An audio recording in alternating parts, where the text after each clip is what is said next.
All right, welcome back to the League of NBA Pod. It's Shaka, your host. We here on our weekly episode. What's today? Recording this on the 13th. The 13. We'll see when this actually gets out. It should be out next day, though.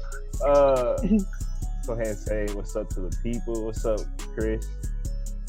What's up, man? The People's Champ's finally here. The People's Champ.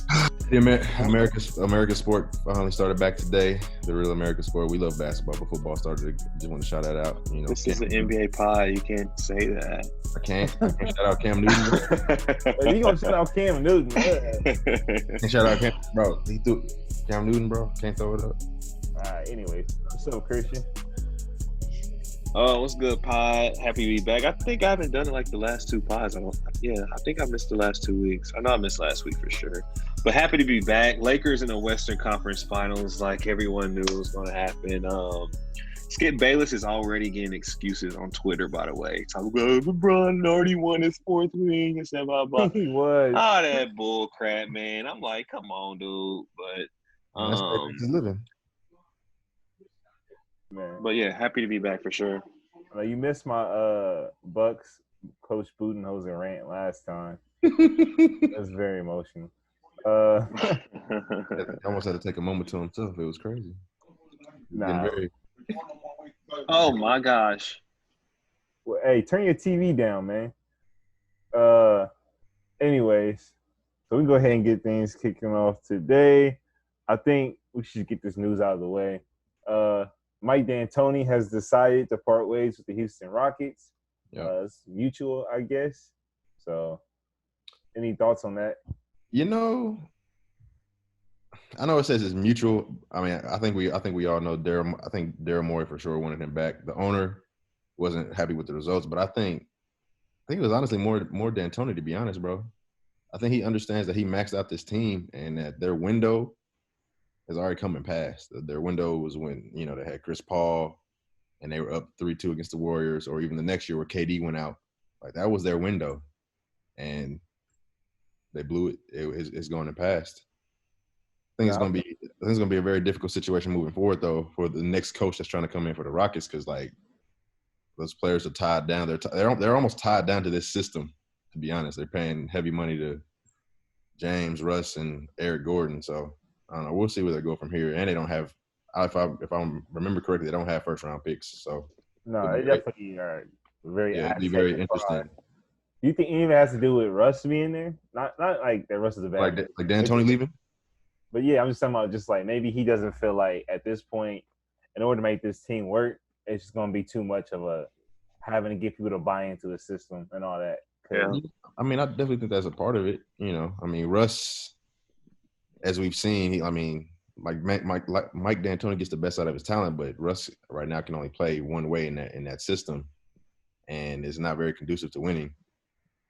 And I feel like he knows that, and he's not going to be able to move him because the contract is atrocious, and it's not really proven positive value right now on that contract. So, you know. No, it's definitely probably the second worst contract in the league behind John Wall. I'd probably say it's the worst right now, bro. Nah. We'll get to John Wall. Because the thing is, like, John Wall, like, big blood. He's ball dominant, but he can pass. I mean, he's ball dominant, but he's a playmaker. Nah, bro. No. Wes Westbrook is on the court. Bro, we have not seen John Wall play since 2018. We'll get to John Wall. I got something to say about him, too. Yeah. I was pretty disappointed. What do you think? Been a while. Oh, he's cutting out. You hear? Mike D'Antoni leaving. So with the Mike D'Antoni situation, I mean, I wouldn't say it's a complete shock when I saw it earlier. But the Rockets are in a tough position right now because just like what Chris said, the roster is structurally designed to to Mike D'Antoni's system. So the new coach who comes in, it's going to be a tough task for them. I don't know who they're going to hire. Honestly, there's really no coach right now where you can be like, oh yeah, go get this guy and the roster will fit. They're going to get a conventional coach most likely. And they're going to have to reconstruct the roster. That means going back to the big man. You know, they got to find a big man. They're going to get somebody that's going to be Russell Westbrook for sure, because I think Russ needs someone that's going to – they need someone that's going to fit more for Russell Westbrook than what they do James Harden.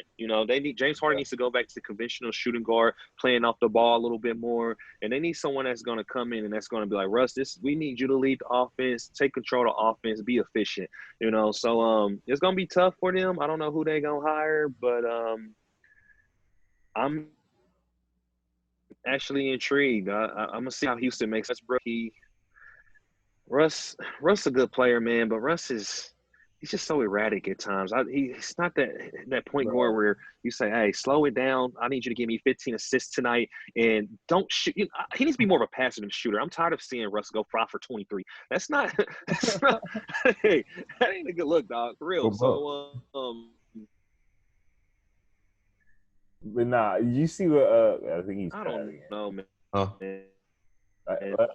I think Chris got out. But no, I was gonna say, you see after the game when Russ was like, I feel like I'm just running around out here. I think that perfectly sums up the experience of what's been going on. So you think it was more system than anything else? I mean, it's a lot of stuff. The system maximizes James Harden's talent, I guess. But I mean, does it though, or does it make it the most fun for James Harden?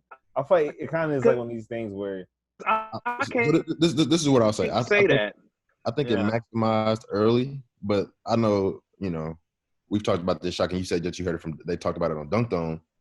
That it's like he can't even really play basketball at this point. Like he's so set in these ways of how he has to score. He doesn't get easy buckets. He doesn't go off. He doesn't make anything easy for himself. And I feel like, bro, it's been what, 5 years. This is D'Antoni's 5th year. He's been usage rate all time. He's been so ball dominant. At this point, I don't even know if he can go back. Like he was even talking in the press conference talking about like I'm becoming a leader and we're growing and things of that nature. Like, bro, you're 30. You've been in the league for how long? Like, what are you talking about? Like, and he's like, we're a piece away. You've been a piece away for years. Also, my opinion is you are a piece away, and his name was Chris Paul, and you couldn't handle playing with him because. For whatever reason, he was challenging you, or y'all didn't get along, or whatever. But y'all don't got to get along to win. So I don't know. Okay, but can we say? So, both of y'all, is Houston's success more on James Harden, or is it more on Russell Westbrook for them succeeding and actually being a serious contender in the West? The pressure is more on James Harden because James Harden is the best player. Honestly, the pressure's on James, but I think like who's gonna drive it more is Russell. I mean, I'm sorry, bro. Like James has continuously showed us that he's not on it. Like to be quite honest, he's not that guy. Like regular is season. Russell that guy? Yeah, I was about to say right. Here's the thing. With Russell, I never have to guess where his mind is at. The problem is they're on so far opposite spectrums. It's like Harden is like he'll get so passive sometimes, or Russell is so aggressive all the damn times. Like they're complete opposites of each other, and one is so wildly inefficient, and one just nuts up consistently. It's just like, all right. They're not a great match for one. But we knew that from the start. I want to get more on the Houston, but first I want to close out the D'Antoni talk.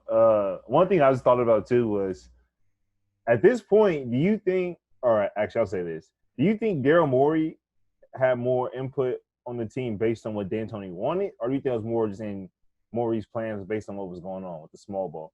Because it seems that they kind of like wrecked the team in order to fit D'Antoni's system, and then now that D'Antoni's not here, it's almost like LeBron leaving the Cavs after demanding all old players. You know what I mean? It's kind of like, well, dang, like, what are we gonna do now? Like this team was built for your system, you know? Mm-hmm. But I mean, Daryl Morey was on that same type of time with all the analytics and all of that, so like. I feel like they were both advocating the same. Like, bro, you need to go ahead and just fire Coach Bud from the Bucks. Go down to the Houston Rockets because that's a similar system that he wants to run. You know, we'll switch you. Give us D'Antoni. Do you want D'Antoni? Yes. Yes, I do. Wow. Well, I heard he was. I've seen reports going for the Sixers job. Well, that's Ty Lue. That's my boy. I heard. I saw the Sixers associated with D'Antoni.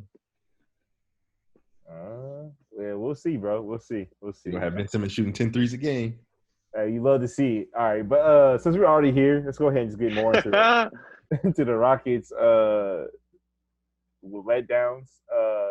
So going into the series, they did win that first game. As Christian tell it, it'd be LeBron's filler game, so it didn't mean anything. That's what I said. I saw him tweeting about it. Yeah. But at any point before the series started, did you think the Rockets had a chance? I said it too. Mm-hmm. I thought they had a chance just because they're a playoff team, and I respected their players at the time. But I didn't anticipate them to lose 4 games straight. I definitely didn't anticipate that, and I didn't bank on the Lakers making such effective adjustments. To be quite honest, with the players and the coaching staff. So you're talking about the whole AD at center, small lineup. Yeah. Even and we know historically AD doesn't really like playing center like that. But I mean, for this particular matchup, it works perfectly because he's not banging with anybody else. So. Mm-hmm. And it keeps him in the paint. Gotta give Vogel some credit for sure. Yeah, I think so. Yeah. At what point did you feel like it was gonna be an easy wrap up, Christian?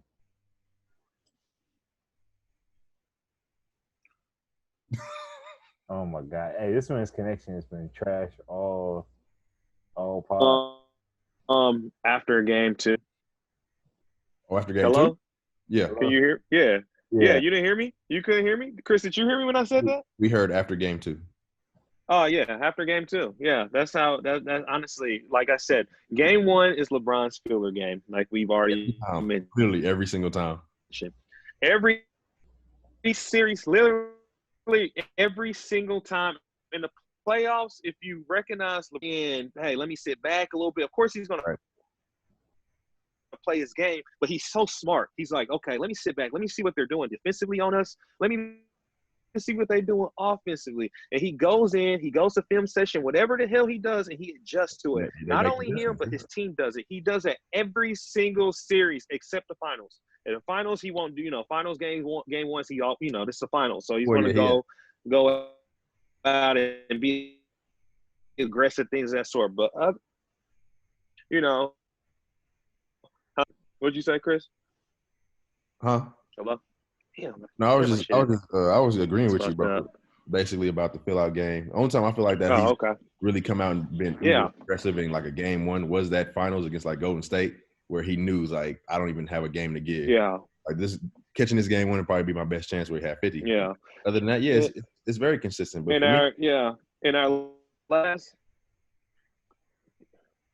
bro. But for me, it was last pod. Oh, shit. Hey, dude, you might have to get. Does your computer have a cam?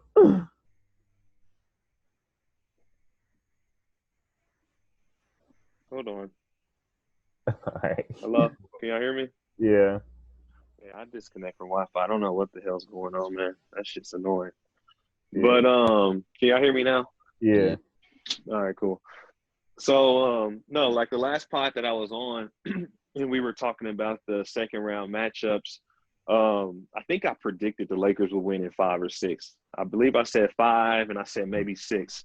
But going into the series, I thought it was going to be very Anthony Davis dominated, which he had a good series. And I remember Shock saying like, "Oh, everyone's focused on Anthony Davis, but people really like Houston needs to worry about LeBron James. Like who's going to guard LeBron James?" And I was looking at it more as like, who the fuck is going to guard Anthony Davis? This man is about to bully them. But PJ Tucker, he had some. Yeah, PJ Tucker, he stood up, man. For real. He had his times where he's like, "Okay, PJ, I see you." But I've seen this man guard Brook Lopez in the post where Brook Lopez could not move him. So when I seen that, I was like, "Look, there's not too much bigger than bro." PJ Tucker's a solid defender, but bro, you can't stick him on Anthony Davis for 5 games and expect him to hold up, bro. Like he's not gonna hold up. He's a great defender. But the problem, I think, what Christian was getting at is the fact that Robert Covington and whoever else cannot guard LeBron James. Eric Gordon. They had Eric Gordon on him a lot. No, not at all. And LeBron, like when your two best players, you don't have a matchup to guard them. It should be. All right. You know what they saying though? Which I asked you about this, Christian. They're saying that LeBron got the best defender him up out of there. They're saying he's the head snitch. To send Daniel House home. Is there any truth to this? Bro, I seen Skip talking about that, bro. Daniel House would not have made. Right. Get out of here. He don't even. Does he even start? Look, bro, Daniel House did that shit because Daniel House knew the series was over. He said, "Oh shit, look, these niggas ain't got game fucking 4. Man, look, come on, girl, Kobe girl, go with babe, come on in. It's all good. Hey, are you sure? You sure? Look, baby, look, I don't give a damn anymore. This series is a wrap. Dave House knew it was over, man. But LeBron and them, they played right. Man, risk it all. Bro, had to. But LeBron and them played so efficiently in this series, and what really stood out for the Lakers for real was their shooting. They shot the ball well. I mean, man. LeBron was pulling up threes. I'm like, okay, cool. And Anthony Davis was making his mid-range. You know, Danny Green, he had 14, I think, last night. You know, he was like 4 for 6, I believe, shooting.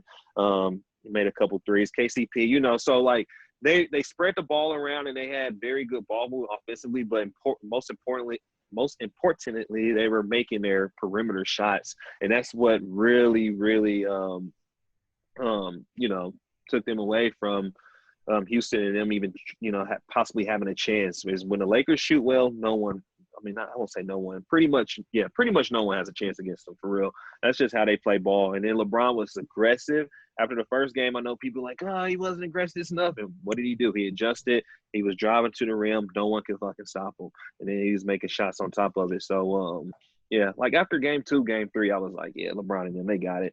But it didn't surprise me that they won 4 straight. Not at all. Not at all. Yeah. I think I started to notice the shooting was looking good when I seen Markieff hit like 4 threes in the first half. Markieff, yes. There you go, Markieff. Exactly, yeah. The shooting was on. They put in Taylor Horton-Tucker. He got a little cameo. Hey, he might be a bucket. He's been a bucket. And then Rajon Rondo. Yeah, he has been a bucket. Ray John, man. We ain't even talking about Ray John. Right. Don't ever disrespect playoff Rondo again. It's been consistent. Very consistent. Rondo, man. Very consistent. Very consistent. Every time he's in the playoffs, he hoops. He was catching threes. I was like, oh, my God. Catching threes, bro. I was like, what? He was slow as hell. But he was making them. Hey, you see his brother, though? William Rondo? Man. Bro, what's wrong with Westbrook, man? But he really couldn't even say nothing because he knew he was playing trash. I just want to know how his name is William and his name is Rajon. You think that nigga go by Bill short? Rondo.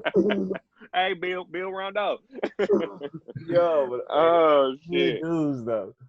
Bro, and then we talking about that Rondo situation. Even when Westbrook. Bro, Westbrook is funny as hell. They were down by like 25. This man told LeBron, you better double me.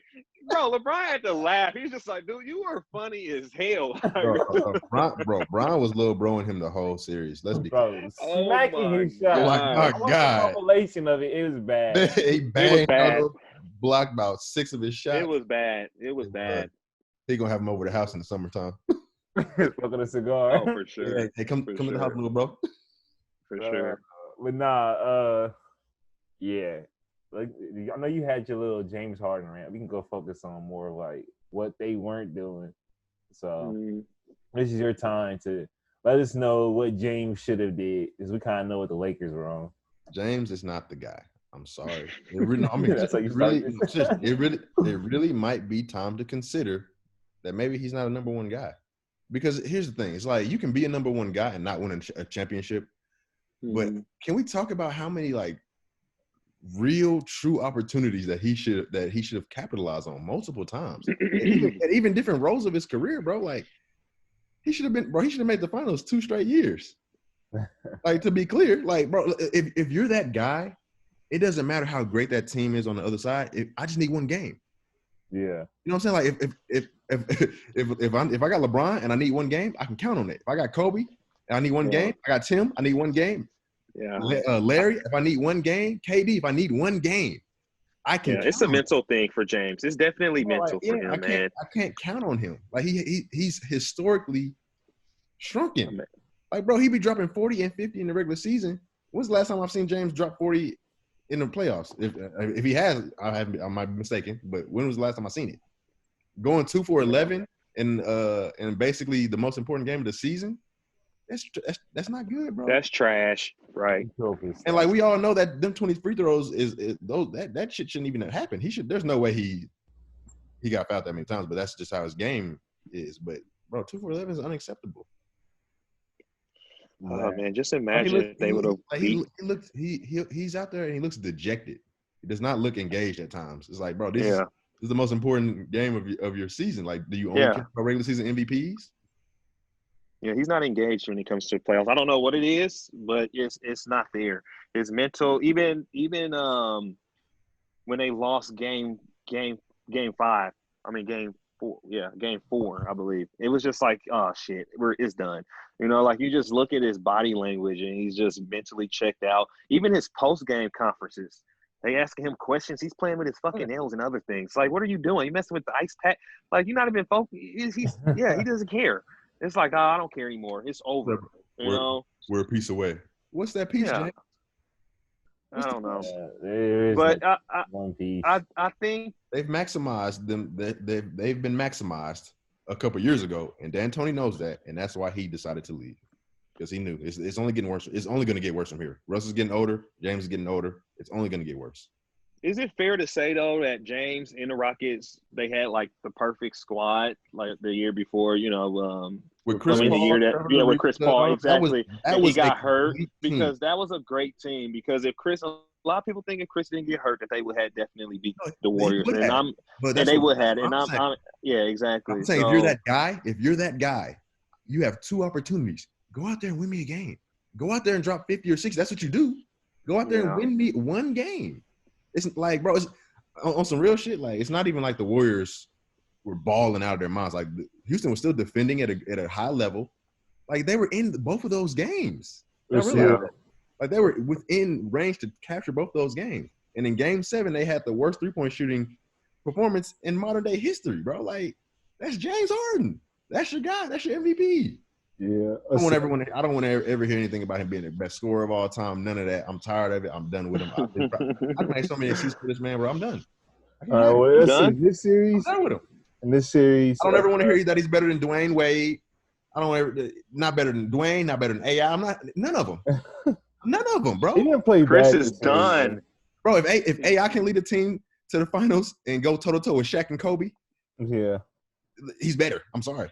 Like, yes, the regular season matters, but bro, like his post, like even you, Shaq, you said it. Like, he's one of the worst, like postseason performers as far as like the ratio of how his performance dips from regular season. Yeah, it's one of the worst. It drops the worst. It drops. I mean, he had 36 the first game, 27 the next, 33, 21, 30. It's field goal percentage. But he's gonna get points. That's the thing. Like, it's so. Yeah, I'm about to say he's gonna get points. Yeah, it's so it can be so misleading because like even the 2 for 11 game, how many points did he have?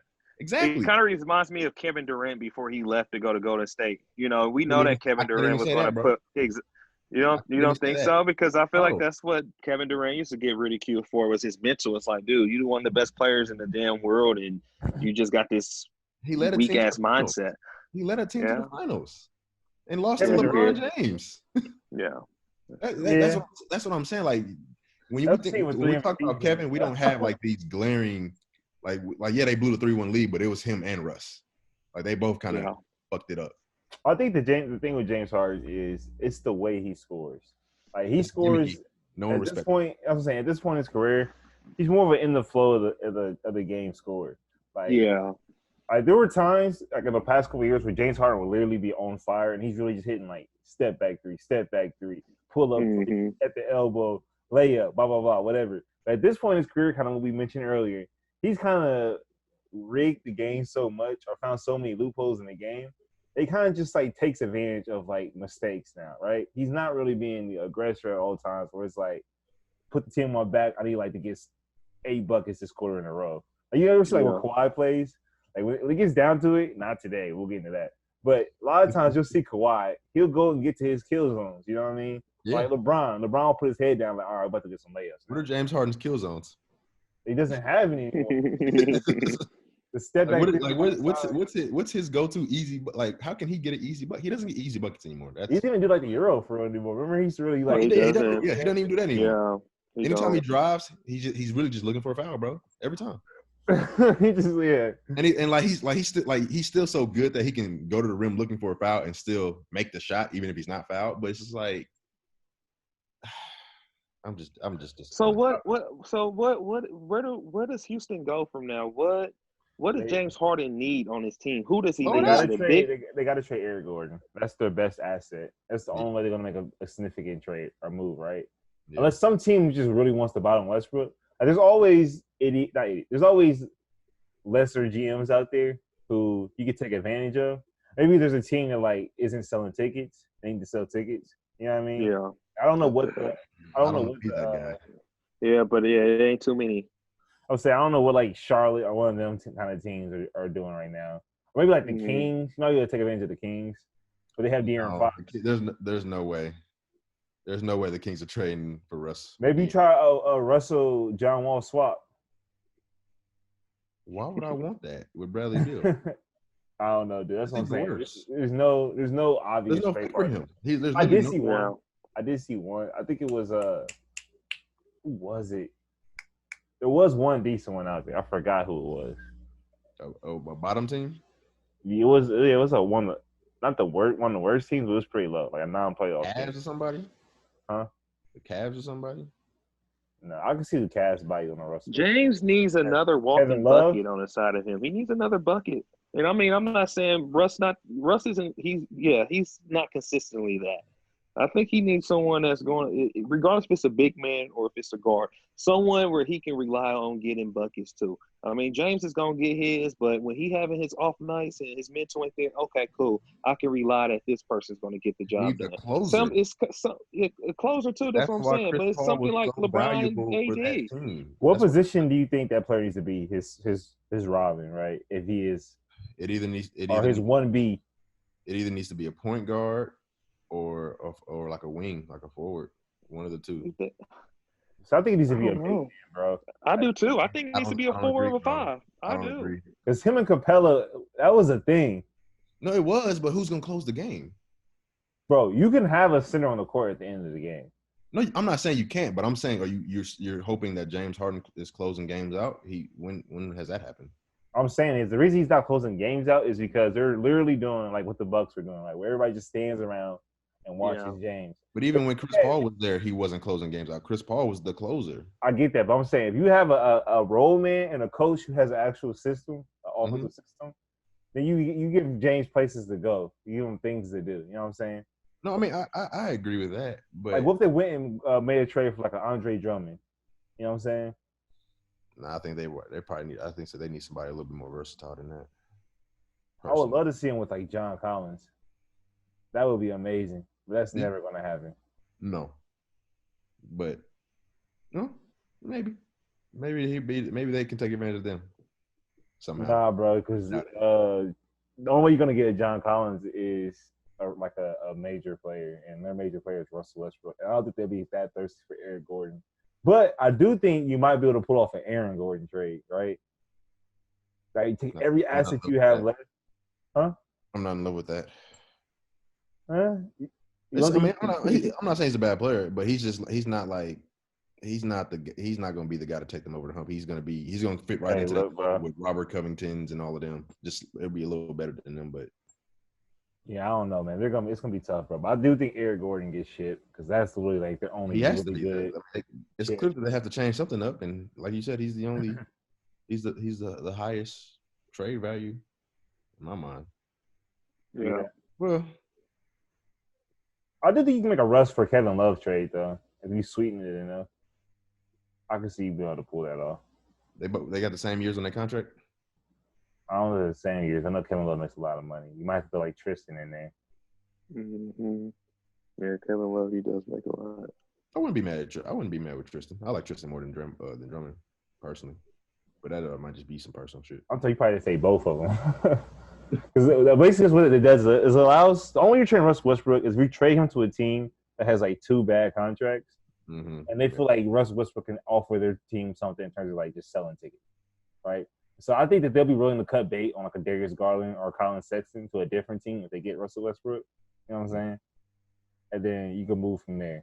Colin Sexton on the Rockets is just No. I'm saying you trade worse Russell Westbrook. You trade Tristan and Kevin Love for Russell Westbrook, and you trade Colin Sexton for somebody else from a different team. Okay. Or trade Darius Garland. I would trade Darius Garland because I think Darius Garland might be a complete bust. I don't know if he's really an NBA player. Colin Sexton's an NBA player. He's just not a starter. Oh, yeah, Colin Sexton's a scorer. Yeah. Anyways, I think we might come back to the Rockets at a different date. We can do like off-season stuff. We can go ahead and wrap that up. I think I guess we got one more thing I want to say. I think I'm so disappointed because if you remember, Shaq, I was literally advocating for James at the beginning of the bubble. I was like, yeah, he looked different, Shaq. He sound different. I don't know if you remember me when I was saying that. I was like, yeah, hey, some feel different about James, bro. And here we are. And it's not Is he a top 5 shooting guard all time? I mean, I gotta put him in there because of the regular season. But I mean, if we got AI in there, AI's a shooting guard. Hey, if we put Jerry in there, hey. Nah, he might be like an F number 5. Dwayne Wade is probably 3rd. It's probably Jordan, Kobe. Right, Kobe, Dwayne, Allen, Clyde. Probably Jerry West, Allen Iverson. Clyde? Hey, Clyde's a champion, bro. Clyde Drexler. What the hell, Clyde Frazier? Nah, he not. He's a point guard. No, hey, Clyde don't get no respect though. See, I think James Harden might be better than Drexler though. Hey man, he carried the team to the finals against Jordan, and then won in a different way. Yeah, I mean he won a championship though as a second guy, but still. Oh, that's tough. All right. Nobody will give it any listen because James Harden scores a lot in the regular season. So a ton. We can go ahead and move on though. Let's go ahead and wrap up Eastern Conference. Was it semifinals between the Raptors and the Celtics? Mm-hmm. That's probably the best series in the bubble. You guys think so far?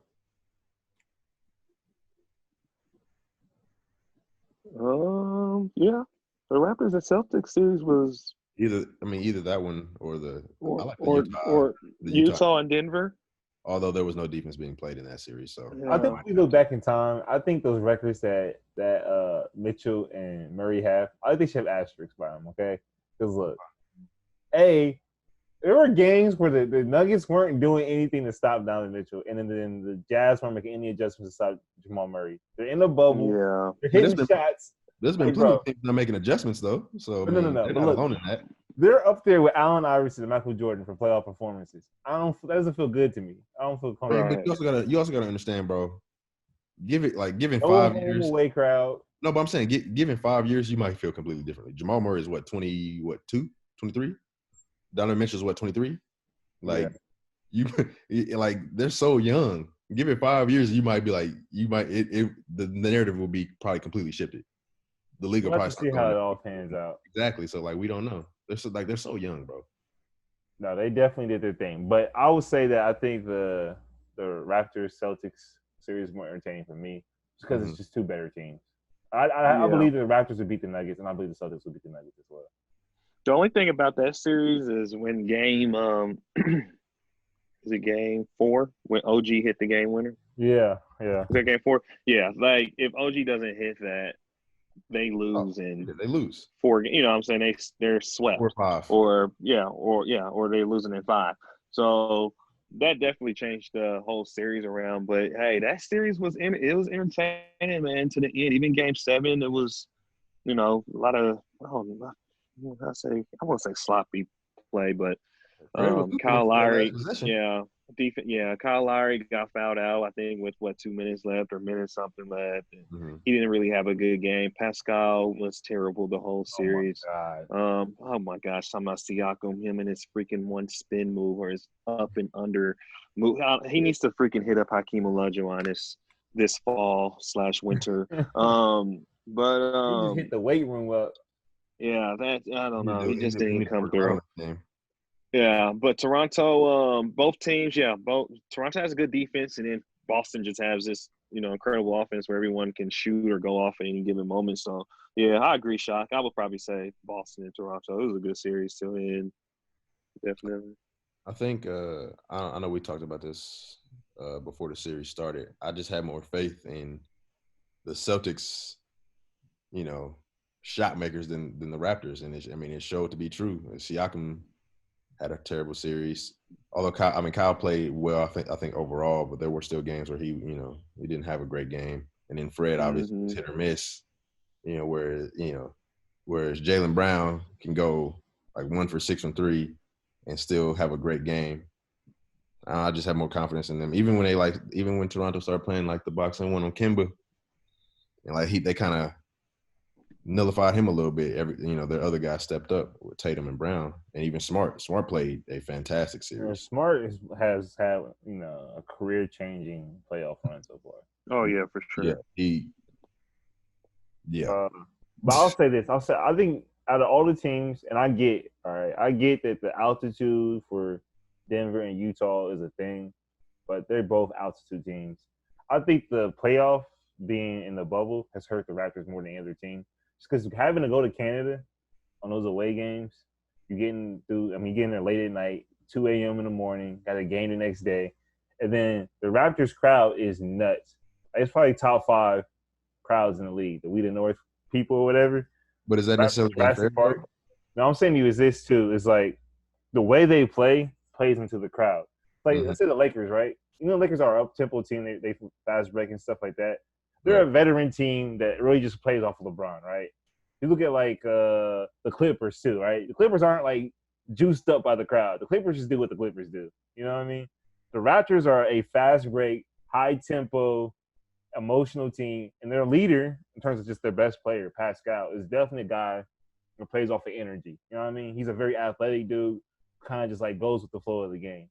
It's so dead in there that they're having to manufacture those runs. And they're already a team that struggles with like half-court scoring, right?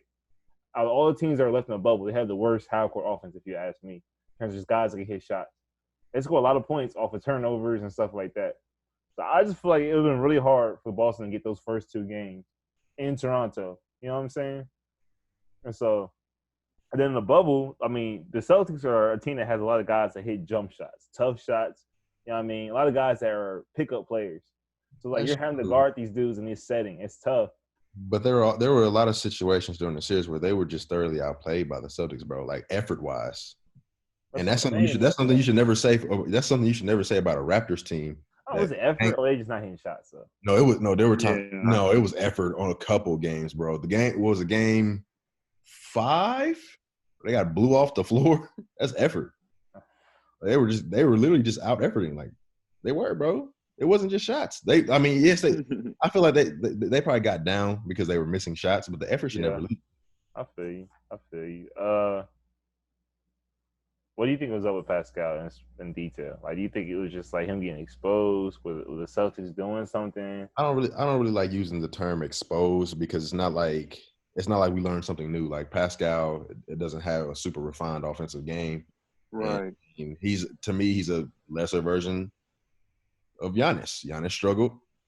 Pascal struggled more. I feel like it's very simple.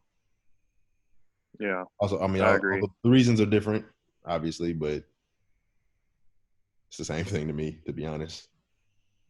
Unrefined offensive games. And going off what you said, there's no crowd, there's no energy for him to feed off of, so he just has to hoop, and that's not really. Y'all didn't like the term I used, but he's not a king hooper. Yeah, bro, they're not getting. But Christian, you missed my term.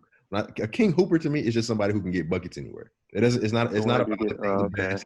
It's not about them being a top player. If you're a king hooper, you can just get buckets anywhere. And there's a lot of king hoopers. A lot of a gamer. Okay. Yeah, but I don't like that term. I like something special for basketball. King hooper sounds better.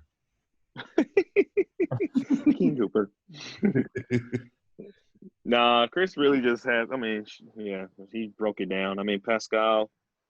He just has to work on his offensive game. I don't think Boston was doing anything special. I really don't. It's just like when he got the ball, literally, it's like he was doing the same moves and same stuff over and over and over again. It's like, bro, just stop. It's not working, and Kyle Lowry, I know, mentioned, he's going to be hungry. He should be hungry and this and that. He's going to go into the season and read all these articles and newspapers about him, all that. And I said, that's probably is going to be true. Pascal, he's no scrub. We've seen the potential that he can possibly have. He could be a top 10 player in the league, if we really, put the work in and live up to his potential. But the series was bad, man. It was bad, and they needed him to perform for them to have a chance against Boston. If Pascal came out and he was averaging 20 a game, they would have beat Boston in 6. So, it's the narrative changes. So, he needs to just work on his offensive game for real. That's all it is to it. But, there's other factors like Chris mentioned. There's no crowd, you just, no energy. You just got to go out there, hoop, focus on your game and play well. And he didn't do any of that. So, I'm not going to, sit up here and call Pascal a scrub or nothing like that. I know. Yeah. I mean, I did tweet and say he was trash because he was playing trash. But, I mean, I did say he was trash, but, I mean, I don't mean it. It's like, hey, man, he played trash, but he's not a trash player. I think he'll fix his game and, get in the gym, and he'll come back next season, ready to go. I like Toronto, man. Nick Nurse is one of my favorite coaches in the league. I like Toronto. They're a team that, easily can cheer for and root for, So I'm looking forward to seeing him next year. Hopefully he comes back and learn from this shit because I know it's leaving a sour taste in his mouth, and that's a good thing. It's going to motivate him. So he'll be all right. I will say this. I just want to start. Oh, what's up? I was going to close this out by saying maybe we can stop doing the whole Giannis comparisons.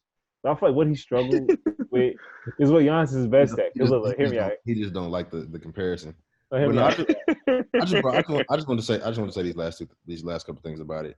I think it's definitely got to be alarming that he struggled, and at least on paper, was there anybody that could really guard him? That's the thing. The Celtics are a team that is weak inside. Yeah, so that's kind of alarming that he struggled so badly and didn't have a defensive matchup. And also, how old is Siakam? Siakam's what, 26? So 27, yeah. 27. So yeah, the room for improvement is closing rapidly. He honestly might have already been tapped out. And to touch on your point, Christian, the Raptors are not a particularly young team as far as like at the top of the talent. Like, oh yeah, they're Kyle is old. Yeah, like Kyle old, team, right. Marc Gasol is old. Serge Ibaka is old, also a free agent. Fred VanVleet's not too young. I feel like the youngest talent is Norman Powell and OG, but they're not leading a team unless OG turns into Kawhi. OG's alright. OG's like 25 too, though. OG has one more step in his career, probably. It better be a big one. No, OG played really well. No, he did. But I'm just not as bullish on them going forward as Christian because, I mean, Pascal. Well, when you look at Pascal, I mean, he's 25 or 26, but he's been in the league for this was his 4th year. So I think he went into the league in 2016. This is his 4th year, so it's really the last 2 years where he has had like a major impact on the Toronto Raptors, where he's getting 30 plus minutes. 2016 and 17, he was more of a role player. He only probably averaged anywhere from like 14 to 20 minutes or something like that. So now that Kawhi's not there, even when Demore was there, he wasn't that key player. Now that he is that key player, it's an adjustment for him, and he's not there yet. He's more of a veteran player, 26, but he still has times. He's young enough to still say, okay, cool. If he works on this, goes in the gym, focus on, this part of his game and comes back, then we can see an improvement. And I think that's where I'm at with him. Now next year he come back and it's like, hey man, why the hell is he still doing this? He doesn't look like he's that guy. Then that's when I can say, all right, he's not it. But I do think with Toronto, the style of their play, how their roster is constructed right now, that he can be that number one guy that they need to be, just because of just how they're constructed right now, and then having Nick Nurse and stuff. But we'll see. I'm gonna get I think the Kyle Lowry Raptors era is going to be coming to a close within the next few years, and other people. For sure. So, for sure. I think the thing with Pascal though is just that he just has to finish layups, bro. It's not that much of an improvement he needed to do. That's what I was going to with my whole Giannis point, is the fact that, like, the reason he struggled, bro, because they weren't building a wall. They weren't doing none of that for real. It's just he had to hit, like, contact layups. And he had to finish through traffic. You know what I'm saying? I think he gets in the gym this summer with some guys, some pads. It really just works on just slashing and just being strong with the ball. Because the Celtics are definitely one of those teams, bro, where their guards are slapping down the whole time. Like, they're real feisty and stuff. I just don't think he was ready for having to like really just like take that abuse. It was like Marcus Smart, Jaylen Brown. These are guys who were just under him. You know what I'm saying? They weren't guarding him with bigs. They were guarding him with guards. And I've seen Giannis struggle with that too at times. But when that happens, he just has to like take his 2 steps, extend, and either dunk it or just lay it up at tough angles. So I think he'll get a lot better at it. And I know he works out with my boy what's his name? Rico Hines. Y'all know about Rico Hines? Rico Hines runs the legendary program at UCLA. All the guys, Russ, Hart. Oh, okay. Oh, he's the guy to be having them runs with the okay. You know, he was married to Christina Arnold for 6 years. now I know. Fun fact. Right. Crazy. I didn't know that. Hey, right. She was underappreciated in Martin. Go ahead. Keep going. Definitely straight. But I think the way he's improved every year has been drastic. I think he'll come back really strong. And who knows? I mean, we're going to talk about it soon, but he might have a little running mate with him. So, hey. Hey. Before we get to that, though, what are you going to say? On the Euro 3. I was just about to say I'm set on the Euro 3. Me too. We'll get to that in a second. But, before we do that, I do want to talk about the Celtics real quick and preview them versus the Heat. Yeah. We're here. In my book, I think the Celtics are going to handle the Heat pretty well just because I feel like the way that the Heat beat the Bucks was Eric Spoelstra just flat out outcoached Bruno. It's no secret. We know this, whatever. But then B, it's just like the way that the Heat play defense is very smart and they play on the string, you know what I mean? So teams that like are trying to beat you with just one guy and everybody's just kind of spaced out, they were just keyed in on that. Like they were not letting that happen. The Celtics not going to work on the Celtics. Celtics offense has a lot more complexity to it. It's too many guys that can catch the ball and be alive. And guys, look at the Heat. The Heat, when they're at their best, they have Duncan Robinson, Tyler Hero, and Dragic all playing, right? Like, and those are 3 guys that can't defend. Exactly. So is it going to have offense with those guys, or are they going to play with defense with Crowder and Iguodala? And Crowder, it's been a quiet secret, but he just had his best shooting series of his career. Now, I'm not a Jay Crowder hater, but I've seen him on the Cavs, Celtics, Jazz. He's never shot that well, bro. Never. So I just don't know if it's going to continue.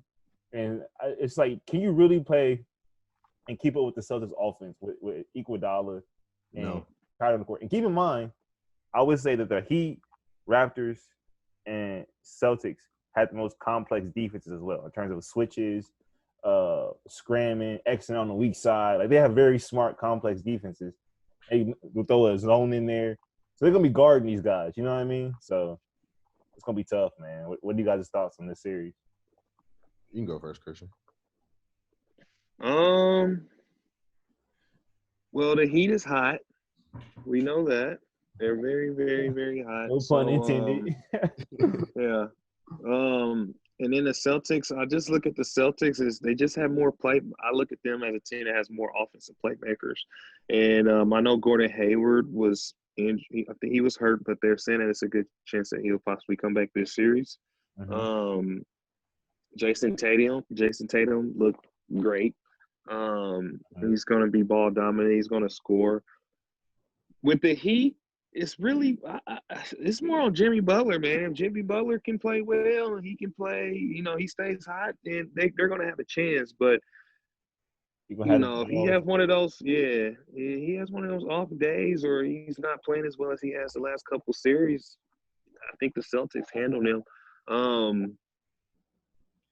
I don't know, man. It's just like I said. It's hard for me to, this series I've been just going back and forth because, like I said, the Heat they got the hot hand right now, but the Celtics they're the better team. Like they should handle them. Yeah. So I don't know, man. Heat is tough. They've been playing so tough, even defensively. Like and how they play offensively, everyone's involved, and that's what I think makes them such a complex and very hard team to defend is because you don't know who's going to go out there who's going to be the leader scorer. You don't know who's going to step up and be the second leader scorer. You got Jimmy Butler scoring 21, 22. You don't know who's going to be that second guy. Like that's just the team. That's just how they're designed. Goran's played well.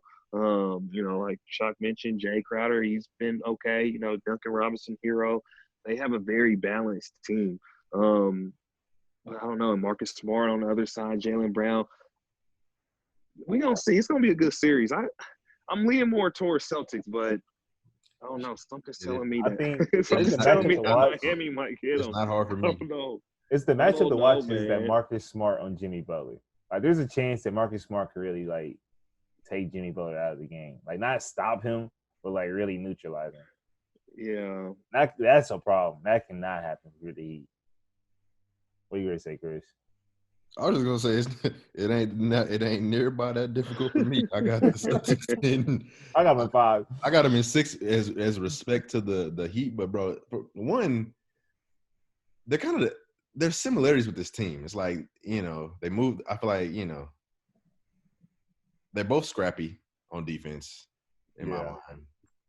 But I feel like the Celtics they're just a better team. Like that, the fact that when they're gonna start playing, and there's a live person on the court, and they get contributions from everywhere too. Like sometimes, like Marcus goes off, Daniel Tice has played very well. He's had very good games. Exactly. So it's just like they get contributions from other people just like the Heat, and also that's not necessarily a good thing. That at least in this series that they were they're winning and not necessarily led by Jimmy. Because how far do you think Tyler Hero is going to take you? Where are the Celtics' weak points? Because I think the Heat took advantage of times when like the Bucks had like Kyle Korver on the court, or I think George Hill's a pretty bad defender at this point. But they have they took advantage. I think there's gonna be times, bro, where there's really no hole for the Heat. It won't be. Like even I feel like even like their bench guys, like the Brad Watermakers and who's the other guy? Who was the other one? Ojale, Shimmy plays. Langford plays. Grant Williams plays. Langford's not going to play this series. I just think that Robert Williams. Are those bad defenders? No, they're not bad defenders, and they come out and they're giving effort. Robert Williams for sure is out here giving like maximum effort. I don't see them being able to stop them, and I also don't see them being able to score them. And going off of what you said, bro, that Marcus Smart on Jimmy Butler is a big deal. Because even though like they beat the Bucks, there were several games in that series where Wes Matthews was locking him up. I don't care what anybody says. There were several games where Jimmy wasn't doing like the next game after he dropped 40. How much did he have? Like it wasn't a lot. It was like 15 or something. Yeah, so it's just like that's the way their team is constructed. But like he's not. I don't look for Jimmy to carry them to the promised land because it's not going to happen, and they're going to have their hands full guarding this team. I've said this ever since I realized who was in the conference finals. Who's guarding Kemba Walker? I think that's the biggest disadvantage or hole for the Heat. Because I look at Tatum's score, bro. Tatum was not at the point where you just give him the ball and he's like, I need a bunch of buckets, He really does score in the flow of the offense, like a lot of open shots. He'll pump fake you, take his one dribble, whatever. But Kemba Walker? Kemba will kill you. That's a problem. He bends defenses. And then also, too, Gordon Hayward coming back, I think, is a big deal. What people aren't talking about is because Gordon Hayward is the best passer on the Celtics. He's also the best driver. Like, Gordon Hayward gets their motion going, handoffs, all that. He gets in the lane so easily. And that's how he's another bucket, bro. I will say one thing. Derek Jones is going to have to play. Yeah. Absolutely. He's going to have to get a lot of tick. You think Kelly's going to have a good series? He potentially in the Bucks. I'll give him that. Yeah, I can see him having a good matchup against Daniel. I can see that. Yeah, we'll see what Bam does too. I think Bam is going to be the biggest advantage for the Heat because just the Celtics are kind of weak inside, dude. Like, there's nobody. Like Bam is more aggressive than Daniel Tice, but then I feel like the weight's not that much different, bro. But I'm talking about just the rebounds. Like Bam on the boards is a problem, dude. No, he is, right. But I'm not sold on that being the determining factor. I feel like somebody said this, and it was perfect for me. It was like the Heat's overachievers versus like the Celtics first round draft picks. Like Celtics are supposed to be here. The Heat are overachieving. Like, let's be clear, they're over. Like you just talked about Jay Crowder, Andre Iguodala is how old? He looked broken down last year. Playing very limited minutes. Tyler Hero, good player, but is he supposed to be like this? Is he this nice? I just don't see Tyler Hero guarding Jaylen Brown too well. Oh no, it's gonna go terribly. Like even if he can stay with him, Jaylen Brown is like 6'7", 6'8". He's trying to dunk you down there. No, he's gonna put you. Yeah, listen. Yeah, we gonna see. I know the series start on. like 5 or 6 games. Yeah, it's starting soon. Like, bro, like there's Celtics nobody to win. I guard think Kemba they Walker. win in 6. But if That the is Heat, such an but issue. if the Heat plays extremely well, the Heat will take it to 7. But I do think I'm leaning more Yeah, bro. Celtics for sure. But no one's really talking about. I don't know if it's a big issue with y'all, but I mean, the Celtics just got out of a fucking tough ass matchup with Toronto. They just went 7 games, and every game competitive. They show, putting a lot of energy, things of that sort. So basically, what I'm saying is fatigue. They've been cruising, man. The last two In rounds bro, for real. in the bubble, I don't really think fatigue is that big of an issue. They're not traveling. Like they get. We'll say, the Celtics bench is way more shallow. So like their guys It's way playing more big shallow, minutes. but even to that point, that means their guys are used to playing big minutes. Like there's no travel. Like the day after they complete, they all rest. Like if anything, that it benefits the Celtics because they're already in that mindset. Like they're already amped up, ready. Like but I'm just saying, and they we're had just going by the games played, how many games have been played, minute wise, things of that sort. The Heat are more rested than what the Celtics are. Is Brown hurt? I know he's a little banged up at the end of the last game. Nice straight. We'll see, but we'll have more on that soon. I want to go ahead and bodies to throw at Jimmy. You said what? So they got multiple bodies to throw at Jimmy too. Even a lot of bodies. Man, but I'll knock out a little bit of news real quick, and then we're gonna wrap this whole podcast up with whatever the hell is going on with the Clippers. So I don't know if you guys saw. Well, this is John Wall, Giannis. Let's go ahead and knock out John Big Blood. Let's do Giannis first real quick. This is more serious. So the other day, Giannis unfollowed everyone, including all of his Bucks teammates and the Bucks organization, Bucks fan pages he was following. Everybody besides his family, his girl, his dog, and his family. Yeah. So it came out the other day that he also, on the same day he unfollowed everybody, had a one-on-one meeting with Bucks ownership. Well, I think was it 1-on-3? I think there's like 3 dudes that own the Bucks. But anyway, it came out of the meeting that one of the things that was said is that Giannis wants to make sure that they're committed to building the team, even if it means in untraditional ways. Now, what that means, I don't know. What does that mean? Like trading? I think it means just like taking on money, like paying luxury tax. Because a lot of people were saying at the beginning of the end for the Bucks is when they did not want to go into luxury tax or not. Or Michael Brogdon. Yeah, or Malcolm Brogdon. How much are you guys reading into this whole series of events at this point? I think that I don't pay too much attention as far as the unfollowing thing. Giannis kind of strikes me as the guy to do like type of shit like that. Like I'm gonna follow everybody. Exactly. I'm gonna focus on Me too. yeah. Type shit. Like he followed everybody. Now, yeah, for sure. The meeting, I would take some stock into that. It tells you that he's definitely concerned a little bit. I still think he's definitely gonna stay, but I feel like it's definitely in his mind, and he sees all these other situations that he could go, and he just sees the potential, at least on the star power front, where like it could really work. And I think I don't know. Like I said, I feel like he's a loyal guy. The situation he comes from, I feel like he's very like gratified to the Bucks, and I feel like he thinks that he kind of owes them loyalty. So I think if they do their job, I think he'll stay. I think he wants to stay. He doesn't want to leave. I think he wants to stay as well. He will if they can't get it done.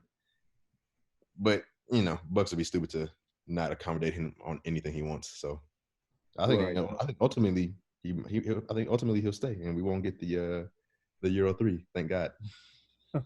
Right. I think he's going to stay too. I know he mentioned it, in his didn't he already accept his award, correct? Yeah. He mentioned about staying in Bucks. He wasn't going nowhere.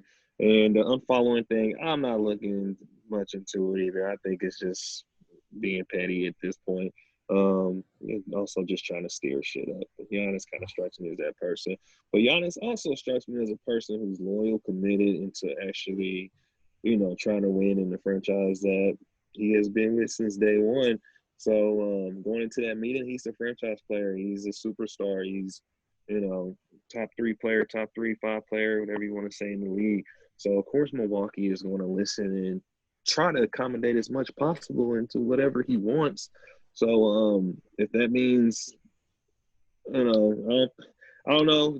Shock knows a little bit more with Coach Bud, stuff like that. But if that means parting ways with him and getting a new coach, or picking up free agent and trading for someone, whatever it is, Milwaukee's going to do their best to keep Giannis happy. And at the end of the day, I think he's going to stay in Milwaukee. But yeah, we'll see, man.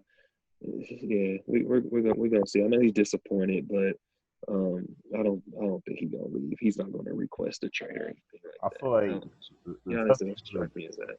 No, I feel like he definitely strikes me as a guy that wants to stay loyal. Also, too, people will bring up the point that like because he's from a different country, he's from a whole different, Right.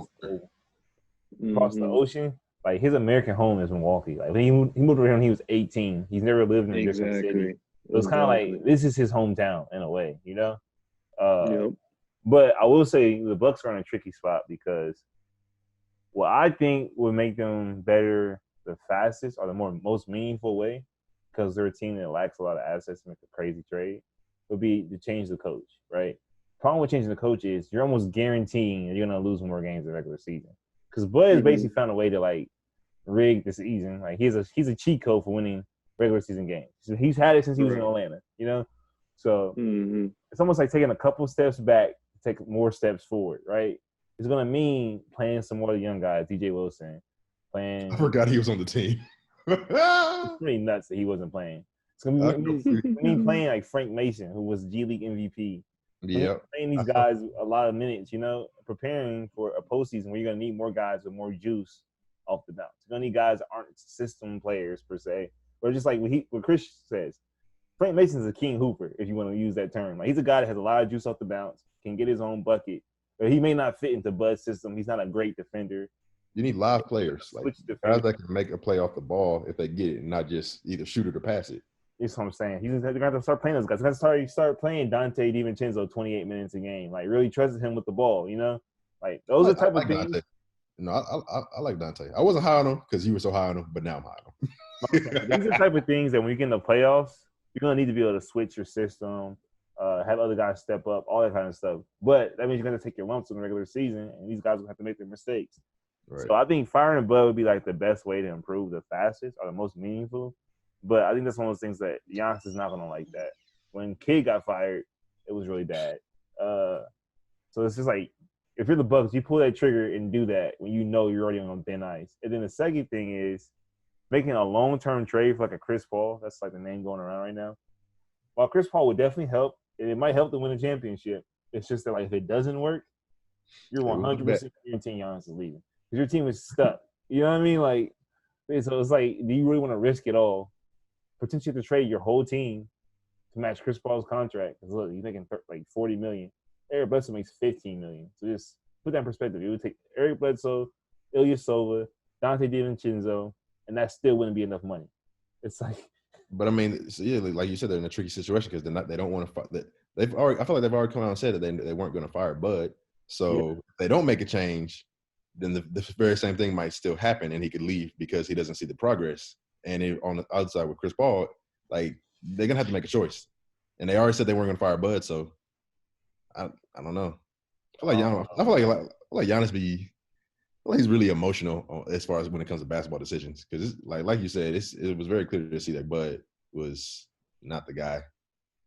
Yeah, bro. I don't know, man. We can go ahead and move on from this stuff. We'll keep monitoring this. I did want to ask you guys a quick question though, because I don't think the Heat are to where Giannis is gonna go just because he just beat them.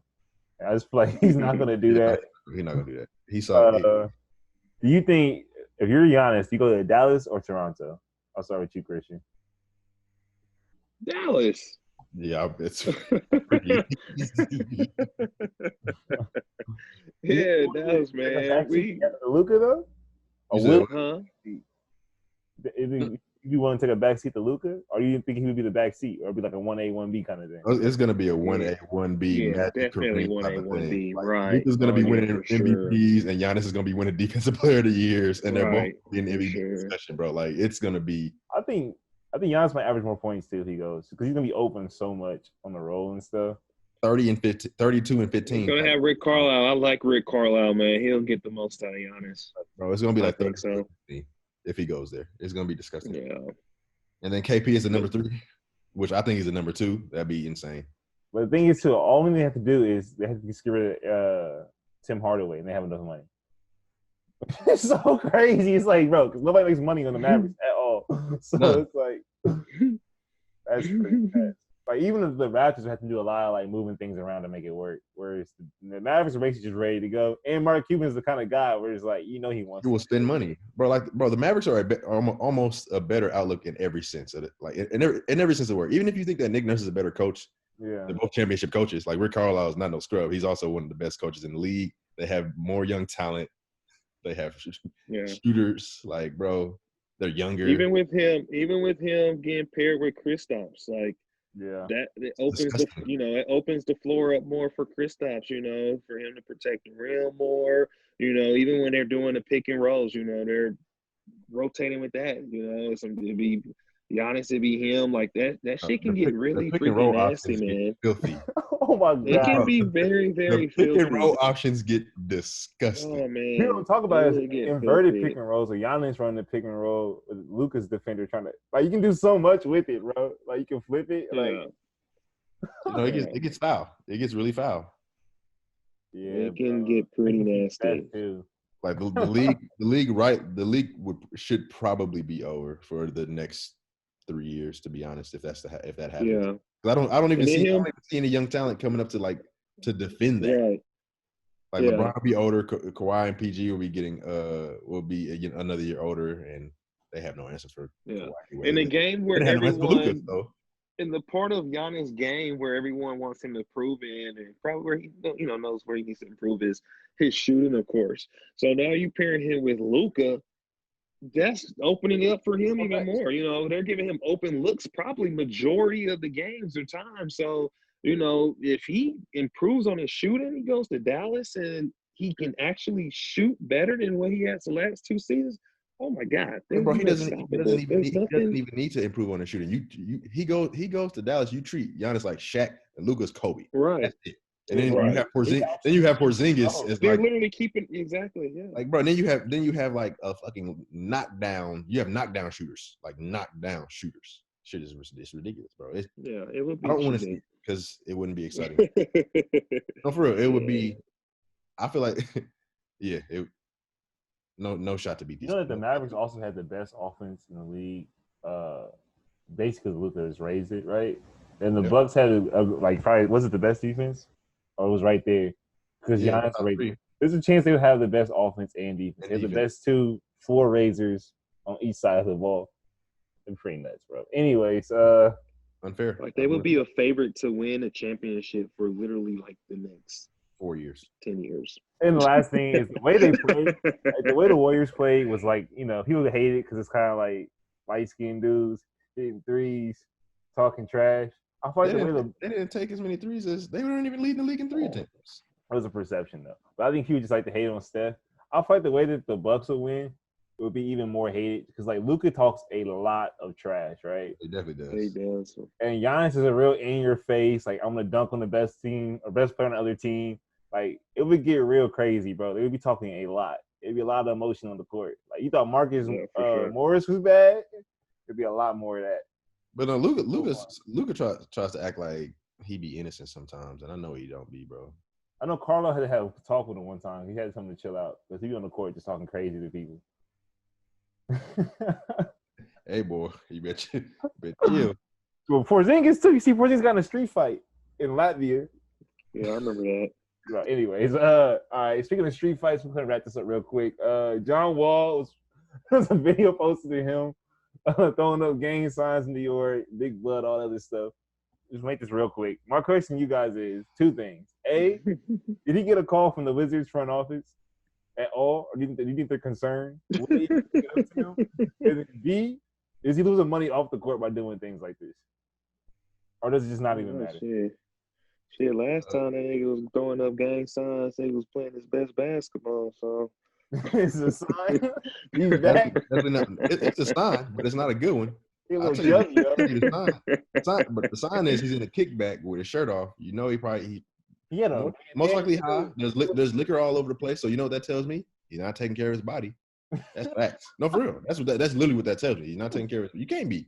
if you in that situation like that. So it was definitely disappointing to me for him to even put himself in that situation. I was hoping that he would come back, and he could still come back, but it's definitely not a good look. As far as losing money off the court, bro, his contract's ridiculous. It doesn't matter. It doesn't matter. Is this a warning sign for you, Christian? I really don't know what to take away from that video, bro. I really don't. I'm like, he's chilling, you know. Yeah, he gangbanging doing all that, but I'm like, I don't know, bro. He with his niggas. I don't know what to take away from it. I really don't. John has been such a weird person and player the last couple of years. Does he still love basketball? That's a real fucking question. That's a very do you still love basketball, man? Like, Wizards gave you $40 million. Like, are you focused? Where's your mind at? And I mean, to be serious, serious answer for real. Like, when you was like, did the Wizards contact him? They probably did. Like, you know, John, you good? Is everything going okay? You know, we're like, seriously, like, we're confused. You know, they're white. They don't know what the fuck going on. They're like, hey, what is this? So I don't know, bro. He probably like, man, that was my guy. You know, that ain't nothing serious. You know, John Big Blood. But honestly, bro, you ain't got, bro. I'd be like, bro, don't record. You know, because you know what people don't say. You know, Absolutely. Come on, man, don't have that camera in my face. You know, like, but the camera three niggas recording him and shit. For the camera, well, like it was like a hidden camera. That's true. He was. You right. They pointed it at him, and then he was like, and he did his shit. Yeah. So I mean, I don't know, bro. Probably because he was slapped. That's what I'm saying, bro. You seen that video of Kodak when he's in the car? Like, I'm a suburban dude. Please tell me you've seen that video. Hell yeah. Listen, that's John Wall on the phone with Wizards organization. Yeah. Dude, I'm just from the suburbs, man. I was just playing, man. Yo. Oh, shit. Shout out to Josiah. Funniest man in NBA Twitter. Crazy. Yeah. What about you, man? How you look at it? Man, it's all bad, dude. Not good. Maybe it's not bad, but it's definitely not good. I'll say that. Definitely not good. Right. I know one thing, though. He better have a jump shot. You've been away for 2 years. Seriously. Relying on athleticism. That might not be it. Oh, man. John Wall, he just went downhill. Man, quick. Trying to come back playing at the all-star level and shut everybody up. You never know. We'll see. Like I said, people been making jokes about last time he fucking gangbanging did some shit. He came back and was. All-star level shouldn't be the goal. The goal should just be, can I get through 82 games? That's true. No, seriously. Durability, man. Can you last the whole season? Seriously. Let's give you 70 games at like a average point guard level. This is really bad if I got to make it $40 million. But, man, yeah. $40 million. Oh, my God. I definitely need like 16 and 10. Jesus. 16 and 10? 16 and 10. Back to his. Fuck that. I need 20. I don't care. Has he ever averaged 20? Fuck that. I don't care. Hey, look. I don't care. Yeah, I need 20. We're paying you $40 million a year. You haven't lasted a damn whole season, and who knows how fucking long. You out here gangbanging. So what are you going to bring to the Washington Wizards organization, John? Can you give me at least 20-7, 20-8, something, please? My thing is, I don't understand the whole gangbanging thing as like a millionaire. But it's like, how are you putting in work? Like, besides getting extorted, like, are you just feeding the set? Like, you know what I mean? Same thing when you see professional athletes be like getting caught for armed robbery. Like, I don't get it. Like, why are y'all robbing niggas? I know. It makes no sense to me. Yeah, I don't. It makes no sense. People weird. It doesn't. Josh it Jackson, doesn't. he got caught breaking into like the festival. You're a millionaire, bro. Right. What are you paying? Bro, what are you doing? Right. Where's your money? Seriously, like, are these the people that, like this? Like, are these the athletes that Deion Sanders and the Herman Edwards, all these older guys, like speak of, like that they come in the league and they just blow they shit? Because I don't understand. Like Chris said, how the fuck do you get charged for stupid shit that regular people are doing on a daily basis? You're not a regular person anymore, dog. You're a fucking millionaire. Why are you hanging out with regular people? Hey, John Wall had he averaged 23 and 10. Oh, that must have been the contract here. Yeah, I had to. Well, John Wall was top 5 point guard at one point, top 3 point guard. He was. He was definitely nice, and he was locking people up too. People forget he was defensive. Yeah, he's been on all defensive team. Yeah, you're right. It's been so. I feel like it's been so long. A lot has happened since then. Yeah, it has. Yeah, dude. Well, the best of luck to John Wall. Bradley Beal's going crazy. Oh, so real quick, we didn't. I mean, we about to wrap it up and stuff. We didn't get to Clippers and Nuggets. Who do we have? Game 7. That's where we're going. Yeah, I mean, who do you have Game 7? You can take it off right there. Okay, so I mean, I want the Nuggets to win, but I think the Clippers win. I know earlier in the group message we were talking about a little bit. I'm not going to say Clippers win comfortably. I mean, y'all probably think that. I don't think that. They've already shown in this whole series that when they get a nice lead that they can't keep it. I don't know what it is, but that's just what it is. The Nuggets has played hard. They have played with heart. They've been very competitive. It's going to Game 7, I think it's going to be good, but majority of the time, I believe the Clippers will control the game. I see the Clippers winning by 6 points. They're going to make it. I got the goddamn Nuggets going to make it close.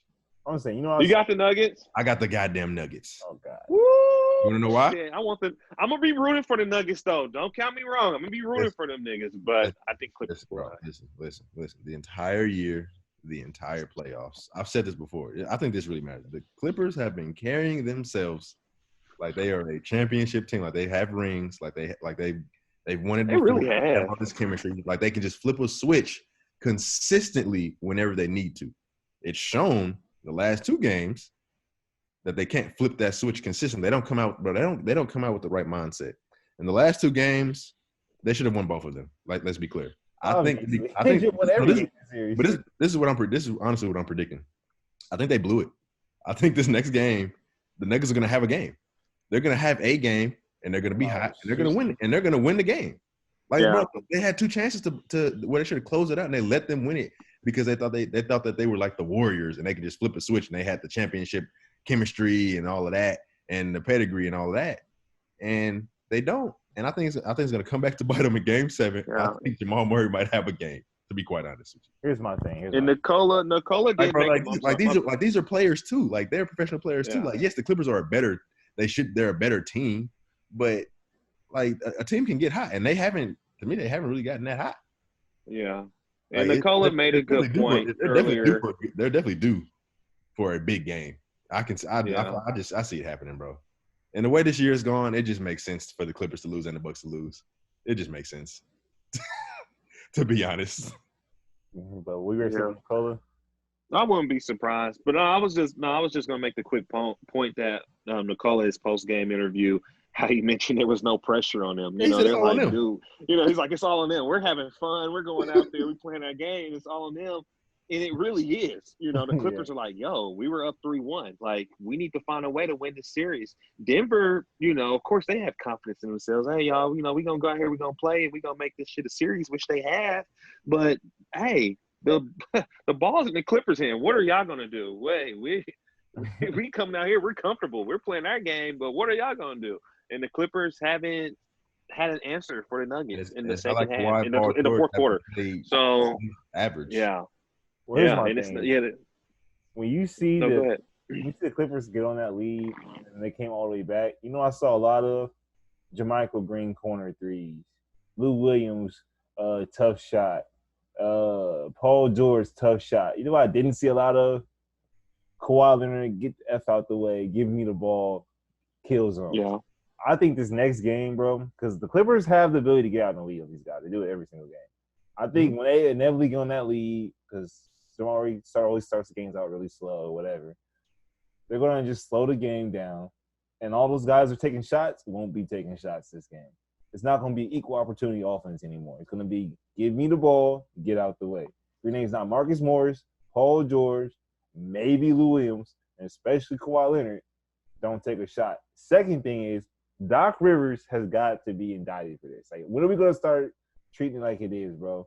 Doc Rivers has blown a lot of leads in his career. Facts, but he won a championship, so that's why he's not. With 3 Hall of Famers, whatever, 4 probably. Still won. All right, but here's my thing too, bro. Look, he has got to stop playing everybody. Like Lou Williams, sometimes you gotta just bench this dude, bro. But he already cut out Reggie Jackson's minutes. I don't think he's not gonna cut somebody else. Montrezl Harrell's minutes need to go down. What is he giving you? I agree. Besides getting busted by Nikola Jokic. I mean, who you gonna play instead of him? He's got to ride Zubac, bro, and then you got to play. Zubac will equally get busted. Just in a different it way. doesn't look the same, bro. Like it doesn't look the same, but it's the same result. It's not the same result. Like Montrezl Harrell offers no resistance. Like when Zubac is getting busted, it's because Jokic is hitting tough shots. You know what I'm saying? Like his floaters, all that stuff, 3-pointers contested. I mean, he is a shooter. He can shoot. He's not Kristaps back there. Okay, Kristaps damn near Karl-Anthony Towns. What are you talking about? I'm just saying he shoots like what 34% from 3, 35. I mean, if 35, that's league average, and it's definitely on decent. On but decent. With a slow trigger though, he's not a guy just looking to shoot threes. And if he gets them, he will take them, and it's not like Zubac is going to hurry that trigger up, bro. My thing is, who was guarding Kawhi? The Paul Millsap? Jimmy Grant. Nobody was the correct answer, bro. Give him the ball. If you're gonna lose with Kawhi taking 30 shots. Is my point. That's fine. I'm not disagreeing with your points. Here's my thing, bro. I just really think when it comes to basketball and sports in general, like when you mainly basketball because it's a serious sport. When you blow leads when you lose out on opportunities, it comes back to look at the Celtics. Like, bro, if they close out that 3, the series is over. They almost came back to bite them. Yeah, that you blew 2. The series should have been over 2 games ago. You keep giving this team chances, they gonna punch you in the mouth.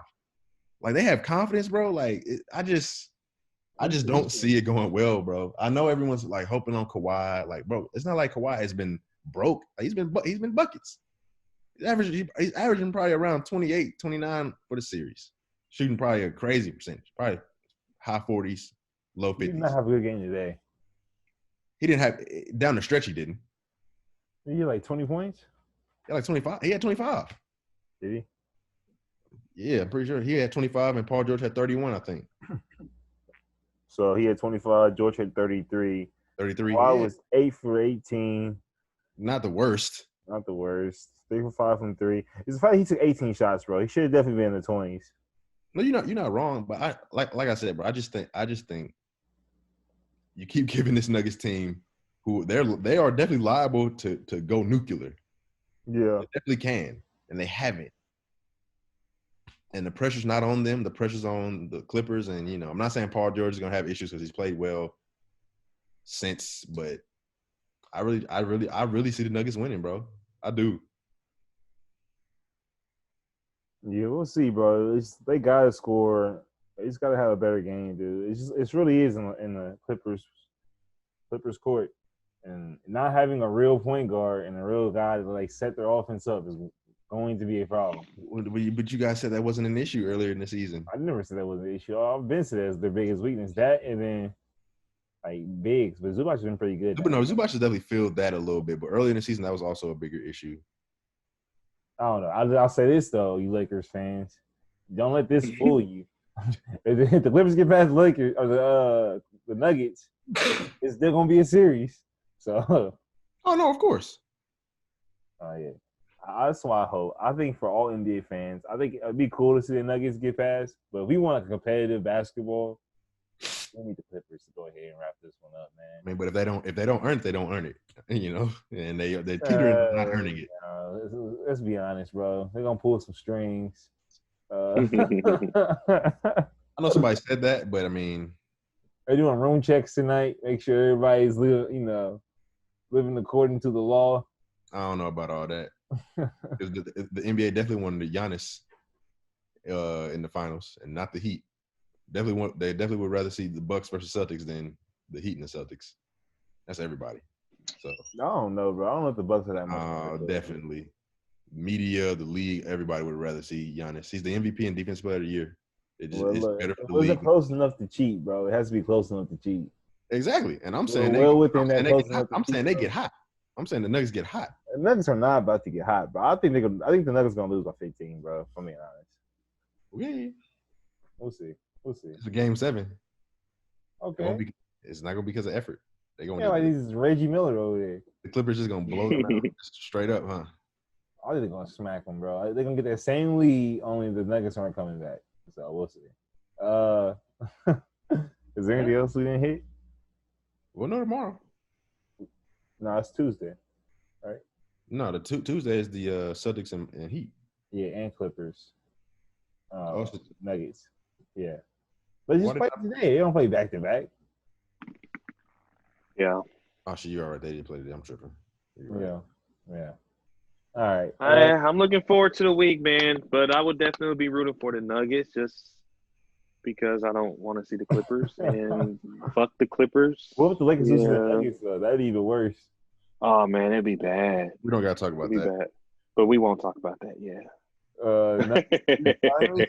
Ain't no way. LeBron is I'm sorry, Chuck. I was about to say, as long as niggas is healthy. If Kawhi eating on them, yeah. if Kawhi's eating on them like that, then LeBron is just barbecue chicken, bro. Yeah. I hope so, man. Yeah. Paul I Millsap, really hope. Paul Millsap in front of him. Jeremy Grant, come on now, that's barbecue chicken. Who's Right, there. burning Robert Covington? Right, but I'm saying, like, bro, LeBron has already had his fill of you're Paul right. Millsap back in Atlanta when he was a better defender, and he was still, hey, barbecue. All right. Well, we're looking forward to that. Hopefully, Clippers, Lakers, just so we have good basketball to talk about. And that's been everything. If you're looking for sports tomorrow, check out my guys. Chelsea FC. We made a lot of additions over the summer. Timo Werner, Hakeem Ziyech, Kai Havertz, Christian Pulisic, the American. Hey, we're coming for the title. F. Pep Guardiola. We here. Yeah, man. It's been the League of NBA pod. Shout out to OBJ. Keep doing your thing. Yeah,